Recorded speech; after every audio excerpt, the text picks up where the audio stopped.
Hi everyone. हमने इससे पहले जो क्लास करी थी वो हमने इंडियन कॉन्ट्रैक्ट एक्ट वाली क्लास कंप्लीट करी थी।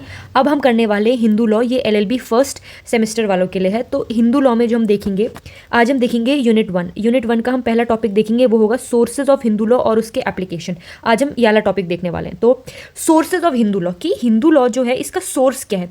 तो हिंदू लॉ के सोर्सेज को समझने से पहले हम देखेंगे कि हिंदू लॉ क्या होता है। ये हिंदू और लॉ ये है क्या। तो जो हिंदू लॉ है ना, ये बहुत ही एंशियंट लॉ है। एंशियंट लॉ का मतलब होता है प्राचीन लॉ है, प्राचीन विधि है। माना जाता है कि ये 6000 ईयर ओल्ड है, मतलब 6000 सालों से चलती हुई आ रही है। ये है हिंदू लॉ। जो हमारा हिंदू लॉ है ना, ये बेस्ड है रिलीजन पे। रिलीजन को हिंदी में कहते हैं धर्म। अब धर्म का मतलब यहाँ पे भगवान की पूजा करने के अलावा भी बहुत कुछ है। उसका मतलब है यहाँ पे ड्यूटी पे करना, मतलब जो आपको ड्यूटी मिली है आपको वो ड्यूटी निभानी है, और ऑब्लिगेशन भी है। इसका मतलब ये होता है कि आपको नैतिकता से जीवन जीना है, मोरालिटी, सोशली आपको समाज के लिए कुछ काम करना है, और जो भी आप काम करोगे वो लीगल होना चाहिए। वो लीगल किसकी आय में लीगल होना चाहिए, मतलब वो किसकी नज़रों में लीगल होना चाहिए। वो हिंदू लॉ, जो हिंदू लॉ है उसकी आय में वो लीगल भी होना चाहिए। तो ये सारी चीज़ें हैं जो बताती हैं कि हिंदू लॉ आखिर में होता क्या है। अब आप अगर एक हिंदू लॉ की अगर आप देखोगे ना, तो आप कहोगे हिंदू लॉ किस में बेस्ड है। हिंदू लॉ का जो सबसे एंड रिजल्ट होता है, हम ये कहते हैं कि सबसे लास्ट में हमें मोक्ष पाना होता है। मोक्ष का मतलब क्या होता है, सेल्वेशन। सॉरी, मोक्ष का मतलब होता है सेल्वेशन। तो ये इंट्रोडक्शन है किसका, हिंदू लॉ का, कि हिंदू लॉ ये है। अब हम बात करेंगे सोर्सेज ऑफ हिंदू लॉ, मतलब ये हिंदू लॉ आया कहाँ से।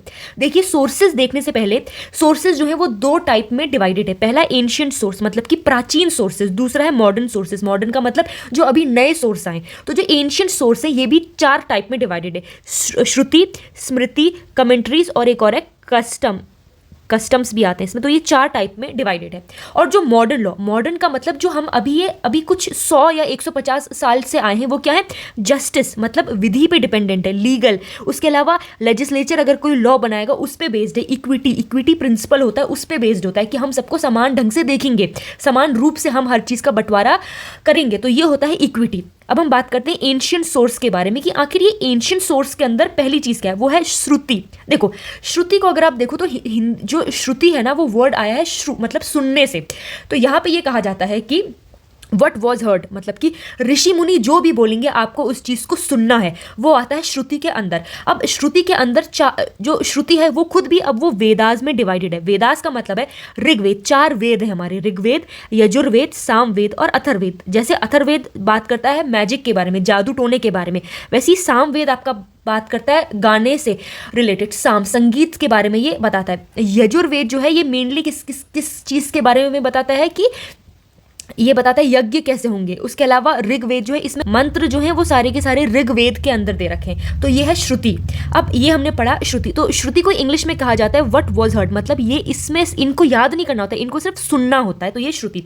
अब जो दूसरा एंशियंट सोर्स है वो है स्मृतिज। अब हिंदी में स्मृति का मतलब हम किसी को याद करते हैं, तो स्मृति को क्या करना पड़ता है, उसे रिमेंबर भी करना पड़ता है। सुनने के साथ साथ स्मृति को आपको कंठस्थ भी करना पड़ेगा, रिमेंबर भी करना पड़ेगा। तो ऐसा कहा जाता था कि ये जो स्मृति है ना, ये मेमोरी ऑफ द सेजेस है। मतलब कि जो भी सेज का मतलब होता है ऋषि मुनि ने जो भी बोला, आपको उसको सिर्फ सुनना ही नहीं, आपको उसको फिर याद भी कर रहा है। तो सुनने के साथ साथ इसमें रिमेंबरेंस भी आ जाती है। इसके बाद जो ये स्मृति है ये किससे डील करती है, ये डील करती है रूल्स ऑफ मोरालिटी, मतलब नैतिकता के रूल्स पे ये बेस्ड है। और ये धर्म के, कि धर्म कैसा होगा, लोग कैसे जिएंगे। धर्म का मतलब यहाँ पे डे टू डे एक्टिविटीज से, कि आपका दिन कैसा होगा, कैसे विधि विधान के साथ आपका डे कंप्लीट होगा। स्मृतिज जो है उसके एग्जाम्पल क्या है, जैसे कि नारद स्मृति, जैसे कि विष्णु स्मृति, जैसे कि मनु स्मृति। ये सारे एग्जाम्पल हैं स्मृतिज के। इसके बाद आते हैं कमेंट्रीज को आप कह सकते हो टीका। मतलब जैसे कि जो स्मृति है ना, क्या हुआ कि हर एक ऋषि ने अपनी अपनी स्मृति दी, लेकिन अब हर एक ऋषि कुछ ना कुछ बात अलग बोल रहा था दूसरे से, तो उसको डिफेंड करने के लिए उन्होंने कमेंट्रीज दी, जिसे हम कहते हैं टीका।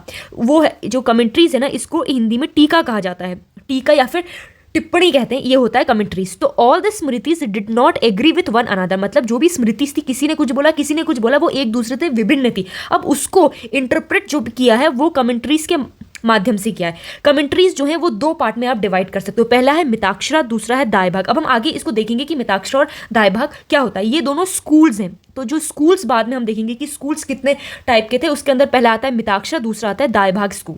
अब हम बात करते हैं मॉडर्न सोर्सेज के बारे में, मतलब जो नए सोर्सेज हैं वो क्या क्या है। देखो, मॉडर्न सोर्सेज जो है ना वो बेस्ड थे इक्विटी पे, जस्टिस पे और गुड कंसाइंस पे।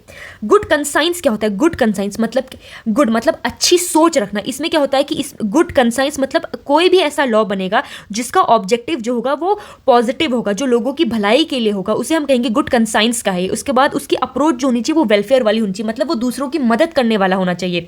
और जो तो बस यही इसमें लिखा है कि लॉ जो होगा वो वेलफेयर होगा और वो पॉजिटिवली हो और वो पॉजिटिव होगा।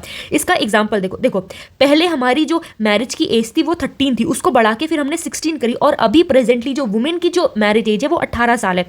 तो ये क्या है? ये दिखाता है कि हमारी सोसाइटी प्रोग्रेस पे बढ़ रही है, क्योंकि जब वुमेन 18 ईयर्स तक की होगी तो उससे पहले वो अपनी एजुकेशन कंप्लीट कर सकती है।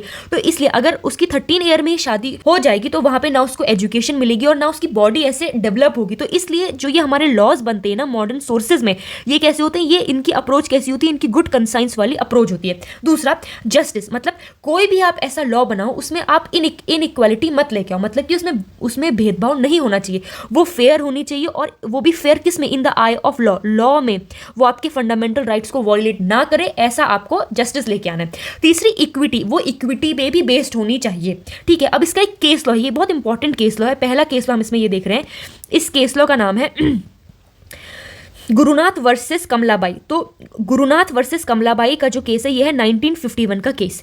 इस केस में सुप्रीम कोर्ट ने साफ साफ ये कहा था कि अगर कोई रूल जो है वो हिंदू लॉ में नहीं दिया गया है, जैसे कि हिंदू लॉ में अगर हिंदू लॉ में मैरिज की एज 13 ईयर्स दी है, और या फिर हिंदू लॉ में मैरिज की एज दी ही नहीं गई है, in the absence of rule of Hindu law, अगर कोई रूल हिंदू लॉ में नहीं दिया है और अब मॉडर्न टाइम्स में हमें उसको बनाना पड़ रहा है या हमें देखना पड़ रहा है कि नीड आ रही है अब उसकी, तो वहां पे सुप्रीम कोर्ट अपनी अथॉरिटी या अपने डिस्क्रिशन से उस लॉ को बना सकता है। जरूरी नहीं है कि हर चीज आपके ये जो ये एंशिएंट सोर्स है इस पे बेस्ड हो, नहीं, अगर वो वेलफेयर का काम नहीं कर रही है तो हम उसको चेंज भी कर सकते हैं। ये कहा था गुरुनाथ वर्सेस कमलाबाई के केस में। ठीक है, अब मॉडर्न सोर्सेज का दूसरा जो पहला तो हमने ये देख लिया equity, justice and good governance. अब हम देखेंगे लेजिस्लेचर होता है जहां पे लॉ बनाए जाते हैं। वो कौन बनाता है? वो बनाती है पार्लियामेंट। यहां पे लॉ बनाए जाते हैं। अब आपको पता है जो हम ये लॉ पढ़ रहे हैं इसका नाम क्या है? इसका नाम है जो ये हिंदू लॉ पढ़ रहे हैं ना हम, इसमें भी बहुत सारे लॉ हैं, जैसे कि Hindu adoption and maintenance act, ये है 1956 का एक्ट। तो लेजिस्लेचर के अंदर आप ये एक्ट को लिखोगे कि ये एक्ट जब आया उसके बाद हमने एडॉप्शन और मेंटेनेंस के बारे में और सारी चीज़ें सीखी। वैसे ही मैरिज का एक्ट भी है 1955 का, इसमें ये बता रखा है कि मैरिज कैसे होगी। तो ये सारे रूल्स, ये सारे एक्ट जो है वो लेजिस्लेचर बनाएगा। तो ये है मॉडर्न सोर्सेज के अंदर पहला, ये सेकेंड हमारा लेजिस्लेचर। तीसरा आता है जुडिशियल डिसीजन। देखो, जुडिशियल डिसीजन वो डिसीजन होते हैं जिसमें कोर्ट अपना इंटरफेरेंस करती है। अब कोर्ट अपना इंटरफेरेंस कैसे कर सकती है? या तो कोर्ट जुडिशियल रिव्यू के माध्यम से कर सकती है या फिर वो केस लॉज लेके आ सकती है। बहुत जैसे ये केस लॉ लेके आई गुरुनाथ वर्सेस कमलाबाई 1951 का केस, ये सुप्रीम कोर्ट ने दिया। तो यहाँ पे जुडिशरी ने अपना डिसीजन दिया है। तो आप इस केस को आप इसमें भी लिख सकते हो कि जुडिशरी कैसे मॉडर्न टाइम्स में एक सोर्स बन गई है, किसका? हिंदू लॉ का सोर्स बन गई है। तो ये हमने अभी देखा कि पहली चीज की हिंदू लॉ क्या होती है, दूसरा हिंदू लॉ का सोर्स क्या है।